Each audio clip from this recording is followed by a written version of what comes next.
Hello, and welcome to episode 29 of Privacy Laws, where I, Donata String Skillward, speak with amazing privacy professionals, and we have some laughs along the way as well. Today, I'll be speaking with Zane Witherspoon about data broker regulations. Zane is a certified information privacy professional, a technologist, and serial entrepreneur with 10 years of experience building tools to help people own their data. Zane is the founder and CEO of Superset, which provides a suite of privacy tools, including privacy inbox automation, data broker registrations, and data mapping. He previously founded Dispatch Labs, a blockchain technology company for data ownership that grew to 25 employees, and Fathom Privacy, a data portability company that was acquired by Delphia Technologies. So, Zane, thanks so much for joining me today. Thank you so much. What a wonderful, sweet introduction. So what inspired you to start Superset? Superset has a little bit of a weird founding story. I've been working in consumer data for 10 years on the side of consumers. I feel like I need to specify sometimes. And I've been watching as the regulation in the space has grown and grown. GDPR and CCPA, the right to data portability, unlocked. Basically, it was a key to the walled gardens of the tech oligopoly. Facebook, Google, Amazon, we finally had a way to know what data they had about us and even access it and find new interesting use cases for it.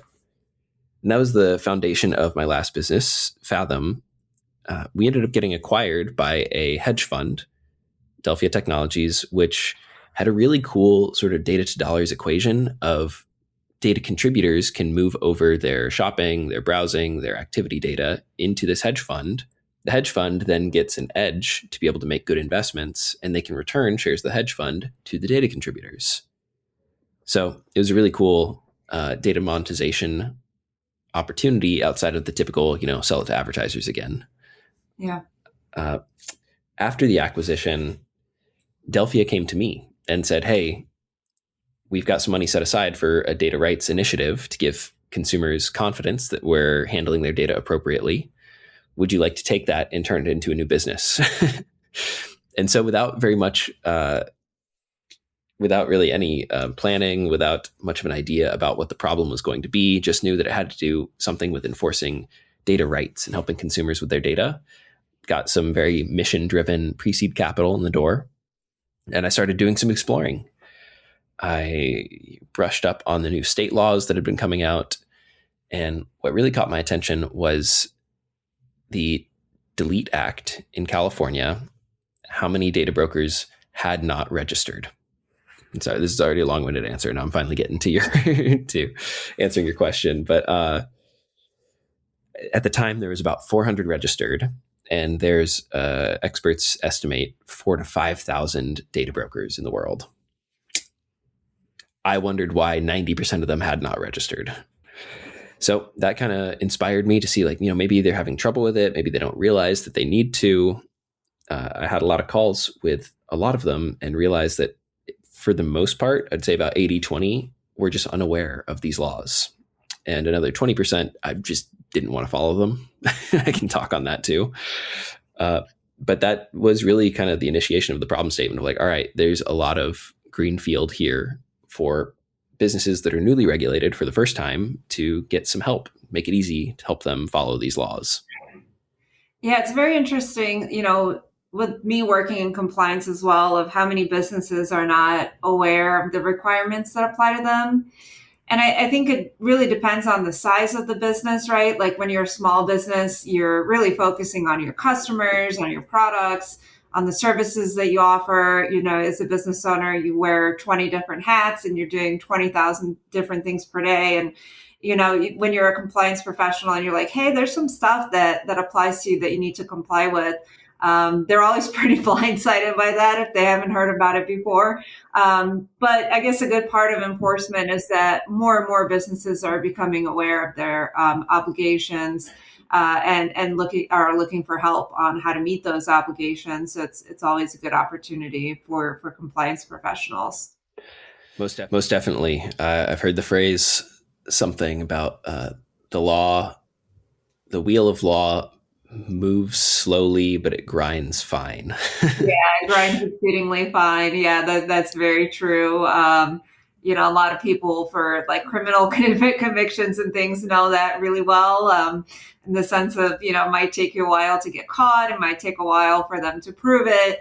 But it takes a minute to get to the end result, but eventually things get sorted out, for sure. Are you getting a lot of questions about like, should I do this? Should I do that? Of Because course, yeah. yeah, they always want to treat us like privacy Everybody. lawyers. Yeah, everybody in compliance gets that question. Should I be doing this, or what is legal? What is illegal? And, a lot of businesses, it's interesting because you look online and a lot of businesses we're 100% GDPR compliant. And you look at their privacy policy and it's like they've never heard of GDPR requirements before. Right. Yeah. Which is why I'll always see that as a red flag. If I'm doing vendor due diligence and I go onto a company's website and they tell me they're 100% GDPR compliant, I'm like, okay, I guess we're going to see, because now you have my attention. Outside of work, you're also the president of the Palooza Foundation for the Arts. Mm-hmm. Can you tell us a little bit about what the foundation does? Yeah, absolutely. We are a 501c3 nonprofit based in New York that showcases and exhibits artists, talent, and community in the New York City area. We've been throwing creative events for many years, and so we finally organized ourselves enough to turn it into a full-on nonprofit where we throw events that showcase important social causes. We had a really great event a couple of years ago during the WGA writers' strike, where we threw an event that was a sort of theatrical fairy tale version of the writers' strike. And so it was a premise of Evil King had invented Magic Mirror GPT and was threatening to put all of the fairy tale characters out of business. And so we had we hired writers that were out of work from the strike and actors and local artists. And we had sort of like a scene, musical act sort of premise. It been very immersive where the Disney princesses were out there like picketing with the audience, giving them signs to walk around. And eventually the evil king gets beheaded by a drag executioner. Wow. But we throw a lot of these events around the city, and it's a really fun creative outlet. That's awesome. That's really cool to do something like that. I'm sure it helps a lot of people too, and evolves the community, which is awesome. Yeah, the most fun part is like when I have friends who, when they talk about how they met each other, they're able to reference some of the Palooza events that we've thrown. Nice. It's really great to see the community come together. That's awesome. As somebody who's a privacy professional as well as an entrepreneur, do you have any advice that you would give to other privacy pros that want to start their own privacy tech companies?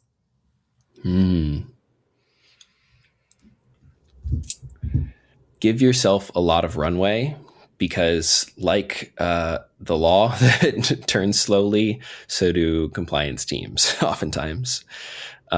It's not a fast sales cycle, and you got to kind of brace for that. It's a lot of not arguing, but showing the benefits of prevention versus cure.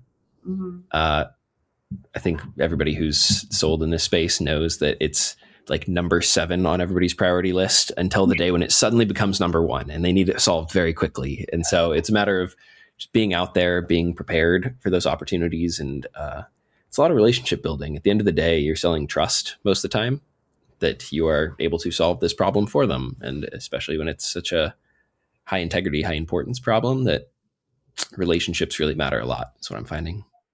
And I totally agree with that. I mean, for us, we have customers asking all the time, or prospects, what are the consequences of me not doing this? What are the chances that I'll get fined or sued for this? Or what are the fine amounts, and you have to tell them, like, look, it's not just about the fines. It's also about the trust with your customers. People who visit websites are looking for this stuff now and are not willing to buy from companies that don't respect their privacy. So it's a lot about like the carrot and the stick, where the stick is the fines and the lawsuits, versus the carrot is building trust with your customers and prospects, for sure. Yeah, and shout out Cal Privacy for really cranking out the enforcement actions on data brokers recently, because that's free advertising for us, you know. Yeah. And I've a lot of customers that point to their competitors and say, well, they're not Oh registered my gosh, you get and they do the same thing as us. And then I'm able to point them to like, well, actually, these other four competitors of yours have already been fined for not registering. So just because they've gotten away with it doesn't necessarily mean that Yep, everybody's going to. for sure. We get that a lot too. Like my competitors don't do this, or my competitors haven't been fined or sued, so that means that I'm good. And I'm just like, I would not assume that. It's obviously up to you as a business owner to figure out your own privacy risk, but just because this one particular competitor hasn't gotten into trouble doesn't mean that others won't or that you won't. It's do you want to roll that dice or not? Yeah, it's definitely tricky. So getting into our main topic for today, data broker regulations. So what types of businesses could be considered data brokers and therefore be subject to these regulations? Yeah, the definition of data broker that's made its way into law, I think, is pretty different from the idea of data broker that a lot of us have in our heads, at least like the collective consciousness. It's very broadly defined. A data broker is a company, and I'm going to paraphrase here because the different states have a little bit different requirements, but generally speaking, they're companies that are collecting and selling/sharing third-party data, as in about consumers that they do not have a direct relationship with. Selling and sharing is also very broadly defined as any transfer of data for some exchange of value. That definition, I heard from someone at Consumer Reports that they're partially responsible for such a broad definition because they really wanted to make sure they were able to capture something like Facebook that exchange data for something other than money. If you exchange it for ad space, that's an exchange for value, something like that. So it's a pretty broad definition, and it's getting broader as California recently clarified that if you have first-party data from consumers and you mix in third-party data and then you sell or share it, that is considered third-party data then. The third-party data kind of takes over if you mix the two. From a consumer perspective, I personally don't love these definitions. From like a privacy lawyer perspective, it makes sense. But really, if you think about it, if you take Joe off the street and you give him a privacy policy that says, we are going to sell your personal data, he's going to assume that you're going to take your customer list, sell it to a data broker for $500. He's not going to assume that this includes Facebook advertising or Google Analytics. Same thing, like do not share my personal information opts people out of targeted ads in many circumstances. Regular lay people don't understand that. They think it's just sharing personal information with any third party for any reason. There's no way in their minds that they would connect that to targeted ads. So this seems like very much a lawyer's definition instead of a definition that will actually help consumers because this is not how they see it. Yeah, and the fact that the biggest data brokers out there, in my opinion, are oftentimes they have the first party connection. It's like the example Robinhood. They don't charge any fees for trading because they're selling your trading data to hedge funds. They're collecting all this data about you that you've given them, and that actually has, in some cases, the GameStop incident turned into harm for those consumers that were contributing that data because they're getting outbid by the people that they're trading this data with. So it's I think not totally inclusive of like the ways that could benefit consumers. In practice, though, the legal definition I think kind of turns into three buckets. There's the ad tech companies that are collecting usually pseudo-anonymous identifiers, but still qualify. Marketing tech companies, which are generally like lead lists, B2B or B2C, find people who are interested in washing machines or make a certain price threshold in this zip code. Here's their home address so you can go mail them things. And then the people search sites, which fair. That one, I'm glad that one got caught in the definition because as we've seen from so many high profile political assassinations, honestly, that can cause some real danger for consumers. For sure. Yeah. So, what problems do these data broker laws aim to solve? Yeah, the CCPA, GDPR, CPRA, most of the other state laws give consumers the right to have their data deleted, amongst with many others, but they don't tell you where that data is. And so there's this knowledge problem of like, great, I have this right. What do I do with it? And it really does backfill a pretty important gap there in consumer safety of creating a publicly accessible registry of places where you don't know where your data already is. So the mission of it is a great idea. Consumers that really want to be offline, have their data cleared, let them know who has it. That's the fundamental problem of what these laws are addressing. Yeah. So, in terms of the consumer portion of it, so let's say I'm a consumer in California, so I have this right to have my data deleted. I go to the website, I look up all the data brokers that have registered with the state. What do I do then? Do I have to email every single one of them and say, hey, delete my data? Is that the case? Yeah. Basically, right now, there are companies popping up to help consumers with this process. Consumer Reports has their own application permission slip. Some of the biggest ones are Delete Me, Optry, Mine, that are getting consumers to sign up, and then they do that emailing on their behalf. There's a pretty wide range of how effective these tools are, as well as their price points. But yeah, that's basically how it's working today. The general data relationship is defined, at least legally, between a consumer and a business.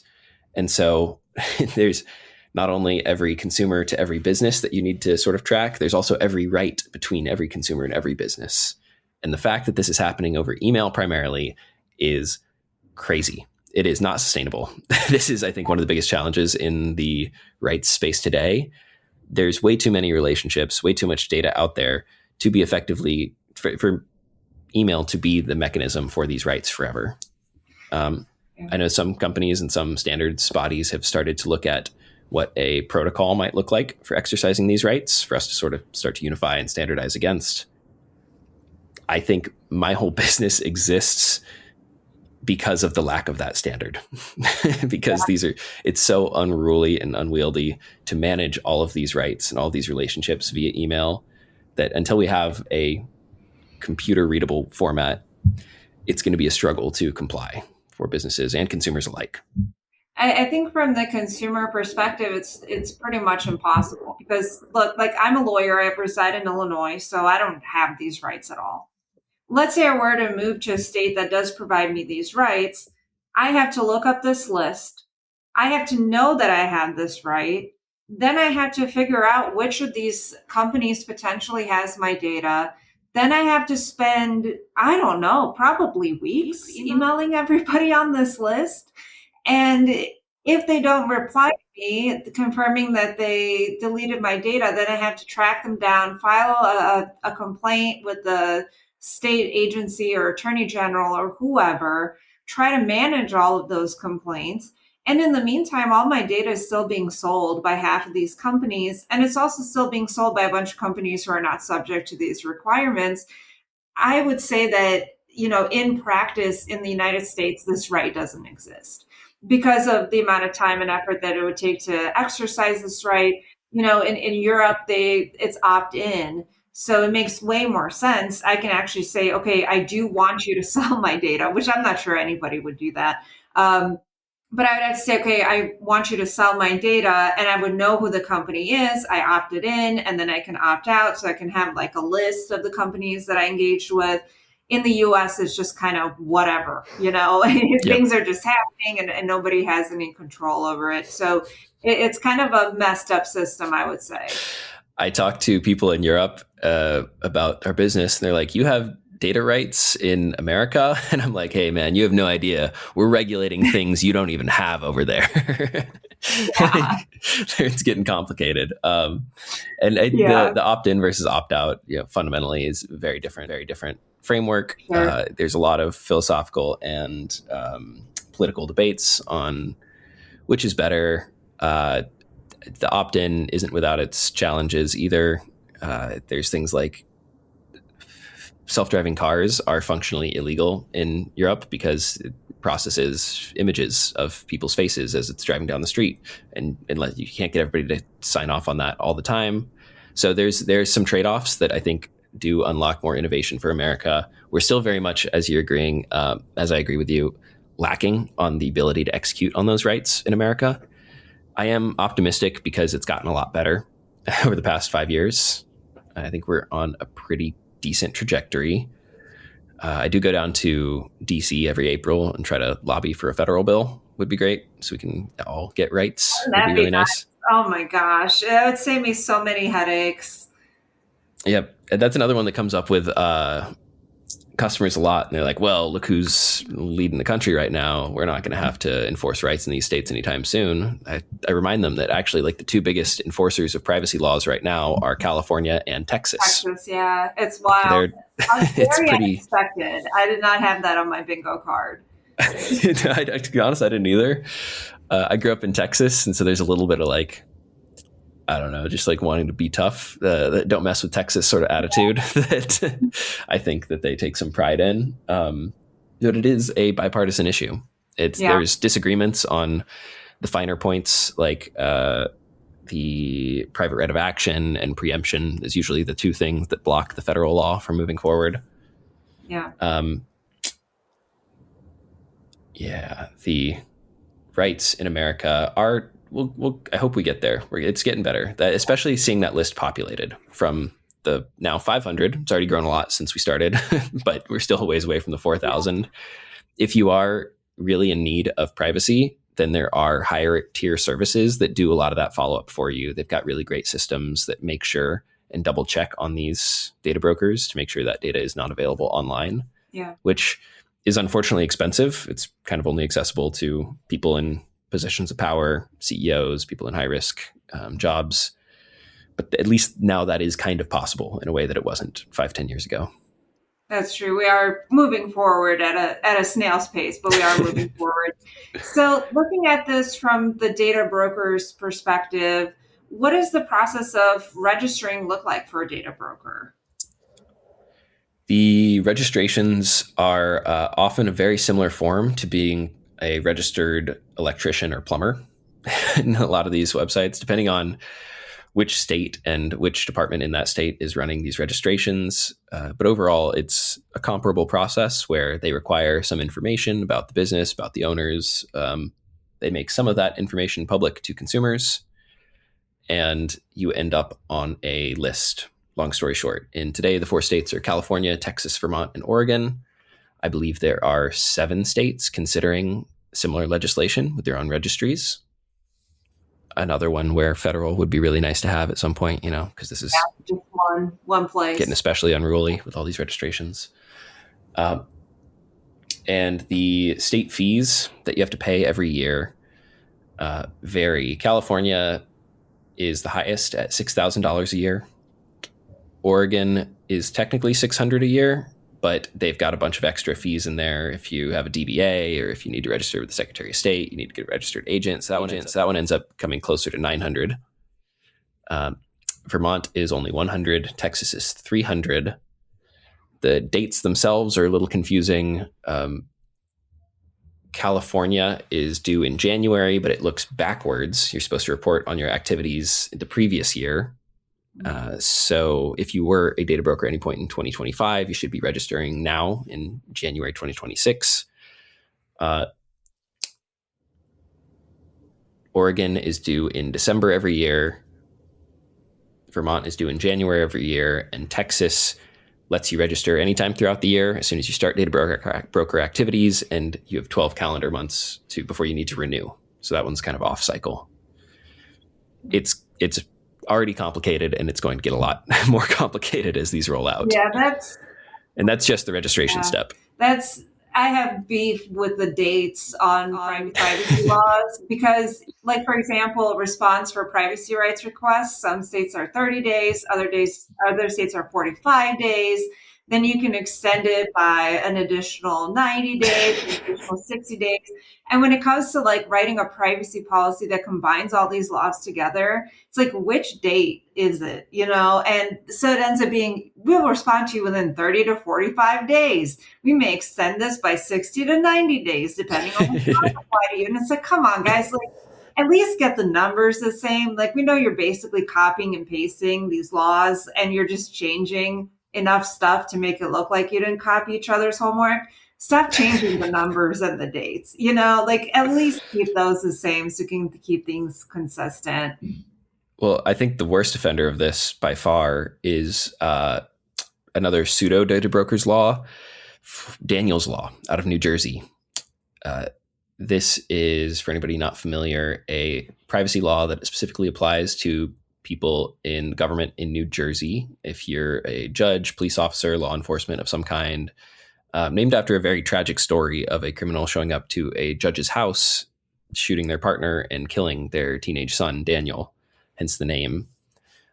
Daniel's Law has a private right of action. So the affected individual can sue, and their time to respond is only 10 days before you have to execute the right. Yeah. Now, in response to that, and sort of touching on what comes next for data brokers, after you register, you end up on this list, and then those emails start flooding in. Usually very few of them from consumers themselves. A vast majority, I think by our numbers, it's about 98% of the emails that you then receive are from these authorized agents, these delete me's, permission slips that consumers signed up for, and they're executing rights on the consumer's behalf. There's one out of New Jersey that is particularly litigious. Last year, they sued about 144 companies. Wow. And most of these companies were totally caught off guard by this 10-day requirement. It's just so much shorter than the other states that they really got a very strong case on them very fast. Yeah. We see a similar thing with the California Invasion of Privacy Act, where there's one particular litigant who is suing anybody and everybody under the sun, no matter the size of business, no matter the type of business. And it is, in a way, it's very predatory. Like if you read the lawsuits, you know, they say things like, you know, defendant is running a surveillance network, like the small business that sells like patches for your coat is, you know, running CIA level surveillance. Like, no, they're not, you know, they just have like analytics on their site, like a very basic instance of it. And it's hard on businesses to go through that because, you know, a lot of them are trying to do the right thing. Maybe they weren't aware of the requirements. Maybe they didn't fully understand what they were doing. And a lot of this seems pretty predatory at a certain point. You know, I understand like healthcare data or children's data or financial data, but not like, oh, I went to this website and stayed on it for 2 seconds. That's not a surveillance network. Yeah, there's been some funny rulings from judges along the lines for SEPA in particular about this law was written so long ago, the language is nearly impossible to figure out how it applies to modern technology or something like that. In the judge's words, I do think the top 3 biggest risks I usually outline for our clients, in my opinion, you know, I think it's subjective, and you know, consult a real lawyer, not me. But the registrations themselves, the New Jersey's Daniel's Law, and the SEPA are the ones where we're seeing the most enforcement activity for, you know, my subset of data brokers. At least in the US, for sure. Right. So I guess talking about that in that vein, what are the consequences of failure to register? Let's say I'm a data broker and I just don't register. What can happen? The fines have been embarrassingly light so far, but that's changing. I think Oregon, Texas, Vermont, their fines are about $10,000 a year each, which, okay, you know, it's something, but for a lot of companies, the back of the napkin math that they end up doing doesn't quite add up. California is $250 a day, so that comes close to $70,000 a year for non-registering. And I believe the statute of limitations there is 5 years of fines could add up. But there was recently an amendment to the Delete Act. Now, once Drop goes live, and Drop is worth a discussion in and of itself, California is kind of stepping into that authorized agent game themselves, where consumers can go directly to the state of California. If you are a California resident, you can sign up. And instead of pushing these data deletion requests and opt-out requests to the data brokers like the existing authorized agents are doing, now the data brokers are required to go to the Drop system and pull those requests. And the fines are going up significantly from, instead of $250 a day of noncompliance, $250 per day per data subject in Drop for noncompliance. That means that this $70,000 a year is times the number of people who end up signing for Drop. I don't know if we have those numbers yet because it's only been live for consumers for 16 days. But even if it's just a couple thousand, that can easily hit the 7-figure fines before the end of the year. I think we're going to see our first 7-figure data broker fine before the end of 2026. I think there's probably going to be one, and I think that it's going to be just, I don't want to say like a show of force, but like a, hey, just so everybody knows, this is what the fines are now before next year's registration season. Yep. Like, you've been warned, somebody else has gotten fined for this. Look at how much trouble you could be in. You better register. Yeah, you better use the system. Yeah. Yeah, you'll notice that the enforcement tends to uptick right before the registration season. It's like, hey, here's a little news flash for everybody. Just little reminders that we're coming for sure. Yeah. Do you anticipate more states proposing and passing laws that specifically target data brokers? Yeah, I don't have the list handy right now, but most recent report I saw was there's 7 that are currently considering, 7 other states. Not too sure what the status is on each of those, but it's definitely something that we're keeping an eye out for. Okay. What about like smaller data brokers? Do you think that they will exit the market because of the cost of compliance and the complexity of compliance requirements? It depends how small, I guess. What I've seen more of is, and this kind of comes to like an interesting challenge for our business and pricing, because the small data brokers are getting just as many deletion requests as the big ones. Mm-hmm. It's based on like the number of consumers. They've got the same level of requirements and registration. And I've spoken to Cal Privacy. I've spoken at a lot of their events about their hearings about doing more dynamic pricing based on the size of the business. It's not fair that, in my opinion, Google only pays $6,000. And meanwhile, the smallest marketing tech business that's helping, local landscapers market to their community are paying the same exact amount. What I have seen is companies where the data broker business is sort of like a secondary line of work. If it's a secondary business for them, a lot of them have been winding those down. They're like, this was never our main thing anyway. We're making some money from it, but now it's just too much hassle. Yeah. The ones that are dedicated to it, they're just eating the cost from what I see. Yeah. I'm going to bet that this is, just like GDPR and CPRA did, this is going to create more jobs in the compliance sector, because as these regulations get more complex, you're going to have to hire somebody, in-house, or you're going to have to hire a company to help you with this. So I guess part of one small silver lining of all of this is that it does create compliance jobs. So yeah. There's a joke in there somewhere, I can't remember it, about like the point of the law is to make lawyers money, something like that. Yeah. Unfortunately, that's how it works sometimes. A lot of these laws aim to, or say they aim to protect consumers, but when it comes to the actual application and practice, consumers are just lost. And the benefits that they should be receiving under these laws, they're just not getting because they don't know of their rights, they don't know how to exercise those rights, or they don't have the time. So that's the unfortunate truth with a lot of this. Yeah. And as part of the CIPP certification, part of the curriculum there is understanding how consumers operate a little bit.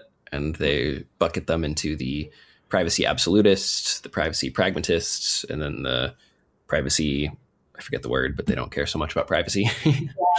I definitely consider myself in the pragmatist bucket. But I think right now these laws are kind of just servicing the privacy absolutists, the ones that are willing to go out of their way to put in a bunch of work to try to get their data deleted from a small subset of the people that have their data, and that's worth it for them. Yeah. Yeah. I think for a lot of consumers, you become a privacy absolutist when something really bad happens. Where normally you just kind of continue with your life, you do what you need to do, and then somebody really truly violates your privacy. Like you're getting spam calls at 3 in the morning, which I've gotten, and you're just like, come on, like this has got to stop. And then you just kind of crash out and end up just emailing everybody to delete your data. Yep. And that's good. It's objectively a good thing that people can do that now. Yeah. So, Yeah. if you were talking to a data broker today, what should they be doing to prepare for these compliance requirements? Yeah. So if you haven't registered, step one, do that. But step two would be sort of brace for impact, is what I warn everybody. Once you end up on that list of data brokers, you get a lot more scrutiny. So make sure that you're checking all the other boxes that you need to check. A lot of them are, I don't want to say one-off, but maybe like once a year. Things like updating your privacy policy, making sure that you've got your practices in place, doing whatever impact assessments you need to do. And then also the operationalization of the privacy program. Because there's a lot of stuff that's not set and forget, but you just need to do it indefinitely. Specifically, these opt-out requests. Data brokers uniquely get tens of thousands, sometimes hundreds of thousands of these data deletion request emails a year. And it is just way more than a person can do. Big companies have sort of offshored that to their customer service teams and just having them copy and paste the information into whatever web form they like to use. But getting some sort of system in place, we've Superset built out an AI tool to be able to process these requests, extract the data properly, and format it in a way that you can process it automatically, which I think is the best way. I'm obviously very biased, but to be able to automate wherever possible and still ensure that everybody's getting access to their rights is a win-win. Yeah. But the scrutiny will come. There's also new requirements coming out for universal opt-out mechanisms as well, and having some sort of source for updates on these kinds of things, whether that's your lawyer, whether you're subscribed to privacy newsletters. All of these are important. Yeah. One of the things that we've done in our company, and we're not a data broker and we don't get a lot of requests, so I don't know how helpful this is, but we have procedures. So like we have checklists. Okay, if somebody asks you to delete your data, this is where we keep data. This is all the places you have to go into to delete it. And obviously that's a manual process for us because we get like 2 of these per year, maybe.